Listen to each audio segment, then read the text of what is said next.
నమస్తే వి న్యూస్ తెలంగాణకి స్వాగతం. హైదరాబాద్ అశోక్ నగర్ లోని ఆచార్య కొండ లక్ష్మణ్ మార్గ్ మరియు జలదృశ్యంలో ఆచార్య కొండ లక్ష్మణ్ బాబూజీ 109వ జయంతి ఉత్సవ వేడుకల్లో బీఆర్ఎస్ రాష్ట్ర నాయకుడు నగేష్ ముద్రాస్ పాల్గొనడం జరిగింది. సందర్భంగా మాట్లాడుతూ బాబూజీ బడుగు వర్గాల బలహీనత కోసం పాటుపడిన కృషిని కొనియాడారు.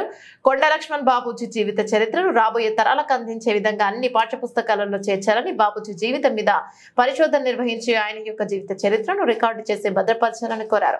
బాబూజీ పేరు మీద బడుగు బలహీన వర్గాల విద్యార్థులకు చేయూత అందించే విధంగా ప్రోత్సాహకాలు ఇవ్వాలని ప్రభుత్వానికి విజ్ఞప్తి చేశారు. ప్రభుత్వం బాబూజీ పేరు మీద IIHTU ఏర్పాటు చేయడం ఎంతో శుభసూచకమన్నారు. రానున్న రోజులలో ప్రభుత్వం ఇంకా మరెన్నో సంక్షేమ కార్యక్రమాల్లో బాబూజీ పేరు మీద రూపొందించాలని కోరారు.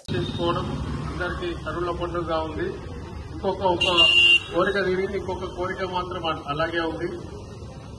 కాంగ్రెస్ ప్రభుత్వాన్ని ముఖ్యమంత్రి రేవంత్ రెడ్డి గారిని విజ్ఞప్తి చేయడం ఏంటంటే, కొండా లక్ష్మణ్ బాబూజీ గారి జీవిత చరిత్రను విద్యార్థులకు పాఠ్యాంశాలుగా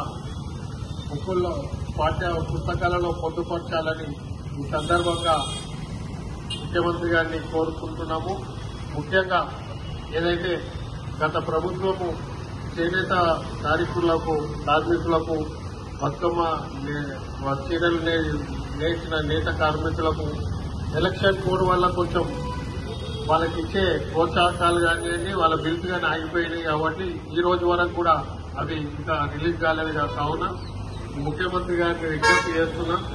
వాళ్ళవి కూడా ఏవైతే చేనేత కార్మికులు ఉన్నాయో అవి కూడా తక్షణము విడుదల చేసి వాళ్ళని ఆదుకోవాలని